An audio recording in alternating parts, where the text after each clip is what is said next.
মধুকৃষ্ণা ত্রয়োদশী উপলক্ষে পুণ্য স্নান করতে ভিড় জমিয়েছেন লক্ষ লক্ষ মতুয়া। দেশ এমনকি বিদেশ থেকেও মানুষ পুণ্য স্নানের আশায় ঠাকুরনগরে উপস্থিত হয়েছেন। এলাকায় কড়া পুলিশের নিরাপত্তা।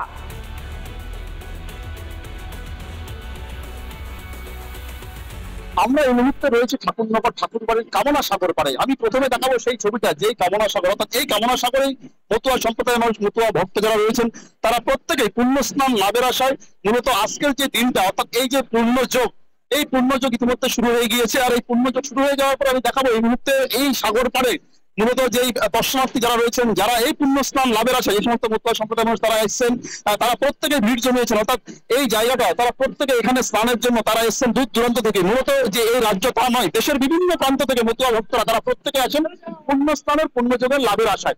আর এই ঠাকুরনগর ঠাকুর বাড়িতে প্রতি বছরই পুণ্যযোগের লাভের আশায় প্রায় কয়েক লক্ষ মতুয়া সম্প্রদায়ের মানুষের সমাগম হয় স্বাভাবিকভাবে। অর্থাৎ এই ছবিটাই আমরা দেখাচ্ছি ঠাকুরনগর থেকে। এবং এই যে ঠাকুরনগরে এই যে ভক্ত যারা আসছেন মতুয়া সম্প্রদায়, তাদের জন্য ইতিমধ্যেই ভারত সরকারের পক্ষ থেকে বেশ কিছু বিশেষ ট্রেনের ব্যবস্থা করা হয়েছে, যাতে কোনো রকম ভাবে পুণ্যার্থীদের সমস্যা না হয়। পার্শ্ববর্তী দেশ, অর্থাৎ একদম ঠাকুরনগর যে জায়গায় অবস্থিত তার থেকে খুব কাছেই বাংলাদেশ। আর যেভাবে বাংলাদেশ একেবারে প্রশান্ত হচ্ছে, সেই জায়গায় দাঁড়িয়ে মূলত যাতে কোনো রকম বাংলাদেশের আশ যাতে এই ভারতবর্ষে ঠাকুরনগর ঠাকুর বাড়িতে না পড়ে, তার জন্য কিন্তু ইতিমধ্যেই প্রশাসনের পক্ষ থেকে কিন্তু যথেষ্ট তৎপরতা তাদের দেখা গিয়েছে। যে এখনো পর্যন্ত যা জানা যাচ্ছে, পুলিশ সূত্রে প্রায় ১,৫০০-এর বেশি রাজ্য পুলিশ মোতায়েন করা হয়েছে। পুলিশের পক্ষ থেকে বিশেষ টিম রয়েছে, সাদা পুলিশের পোশাক রয়েছে, পাশাপাশি ড্রোনের মাধ্যমে নজরদারি করা হচ্ছে ঠাকুরনগর ঠাকুর বাড়িতে।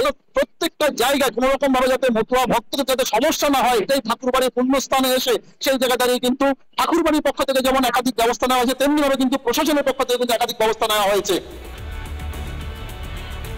মাঝরাত দরজায় কড়া নাড়ছে আয়কর আধিকারিকরা। অভিযান চালিয়ে লক্ষাধিক টাকা ও কুড়ি ভরি গয়না নিয়ে চলে যায় আধিকারিকরা।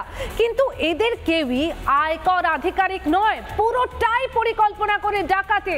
সিনেমা নয়, বাস্তব। চিনার পার্কেই ঘটেছে এমন দুঃসাহসিক ডাকাতি।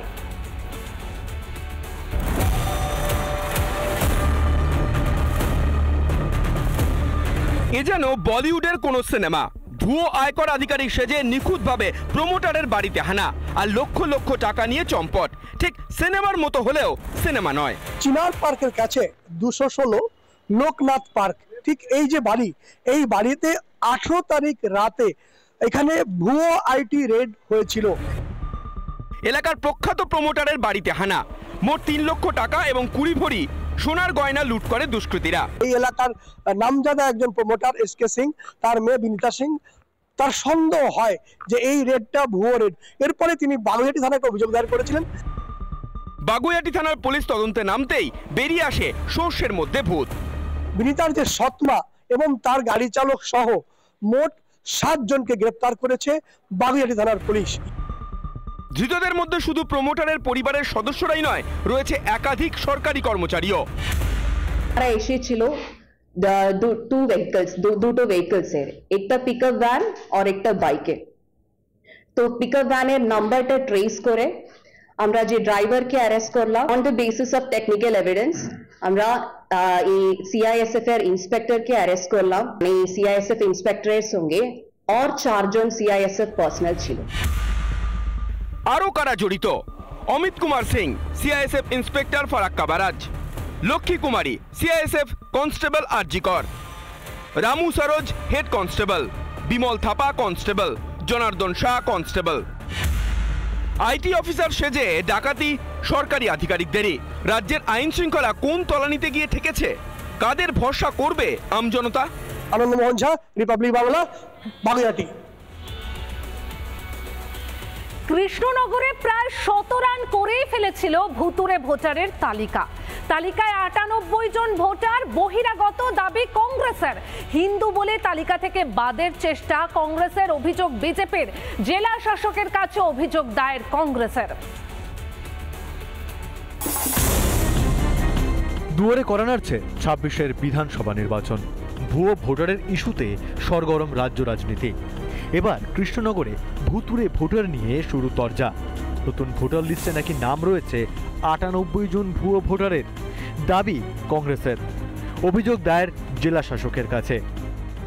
৯৮ 98 জনকে আমরা চিহ্নিত করতে পেরেছি প্রাথমিকভাবে, এবং তাদের এই চিহ্নিতকরণের পরে লিখিত আকারে গত 13ই মার্চ ইলেকশন কমিশন অফ ইন্ডিয়াকে এবং ডিস্ট্রিক্ট ম্যাজিস্ট্রেট মহোদয়কে আমরা লিখিত আকারে অভিযোগ দায়ের করি। 98 জন ভোটারের বেশিরভাগ ক্ষেত্রেই নাকি একটি ফোন নাম্বার ব্যবহার করে নাম নথিভুক্ত করা হয়েছে। যার নাম্বার ব্যবহার হয়েছে সে তৃণমূলেরই পঞ্চায়েত সচিব। অভিযোগ কংগ্রেসের। সেই 98 জনের অধিকাংশ জনের ক্ষেত্রেই একটি ফোন নম্বর ব্যবহৃত করা হয়েছে। সেই ফোন নম্বরটি নওপাড়া 1 নং গ্রাম পঞ্চায়েতের তৃণমূল আশ্রিত পরিচালিত প্রধান পঞ্চায়েতের সচিব তার ব্যক্তিগত ফোন নম্বর ব্যবহার করে এই অবৈধ ভোটারের নাম নথিভুক্ত করিয়েছেন। ভুয়ো ভোটার লিস্টে নাকি নাম খোদ বিডিওর মেয়ের। চাঞ্চল্যকর অভিযোগেও মুখে কুলুপ বিডিওর। এই 85 এসির আমাদের যে অংশ আছে কৃষ্ণনগর 2 ব্লকের সমগ্রটা এই ইয়ারো সাহেবই দেখছে, সুতরাং ইয়ারো সাহেব এই ব্যাপারটা পরিষ্কার করে বলতে পারবে। ভুতুরে ভোটার নিয়ে বিতর্কের আবহেও নিজেদের বড়াই করতে ছাড়ছে না তৃণমূল। সারা বাংলা ব্যাপী আমাদের এই ভুয়ো ভোটার খুঁজে বেড়াচ্ছি আমরা, যেখানে যেখানে যেভাবে পাওয়া যাচ্ছে তাদেরকে বাদ দেওয়ার জন্য রাজ্য সরকার প্রতি নির্দেশ আছে এবং তার তদন্ত সাপেক্ষে সেগুলো বাদ যাবে। ভোট ব্যাংকের রাজনীতির স্বার্থে বেছে বেছে হিন্দুদের নাম বাদ দেওয়ার অভিযোগ বিজেপির। মমতা ব্যানার্জি বুঝতে পেরেছেন যে পশ্চিমবঙ্গে 2026 সালে তাদের আর ক্ষমতায় ফেরা সম্ভব নয়, তাই তারা বেছে বেছে হিন্দু সনাতনী মতুয়াদের ভোট কাটার জন্য তারই দলের কিছু সংখ্যালঘু নেতাদেরকে কাজে লাগিয়েছে। 98 জন ভুয়ো ভোটারই হিন্দু হওয়া কি নিছকই কাকতলীয়, নাকি নেপথ্যে ইন্ডি জোটের গভীর ষড়যন্ত্র? হিন্দু শূন্য ভোট করানোর ছক কষে কি বাংলা থেকে সনাতনীদের অস্তিত্ব মুছে ফেলতে চাইছে ইন্ডি জোট? নদিয়া থেকে পলাশকান্তি মণ্ডল, রিপাবলিক বাংলা।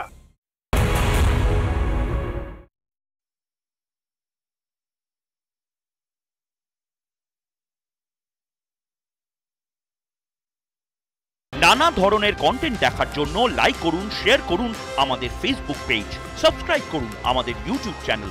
পাশাপাশি অন্যান্য ব্রেকিং নিউজের জন্য অবশ্যই চোখ রাখুন রিপাবলিক বাংলায়।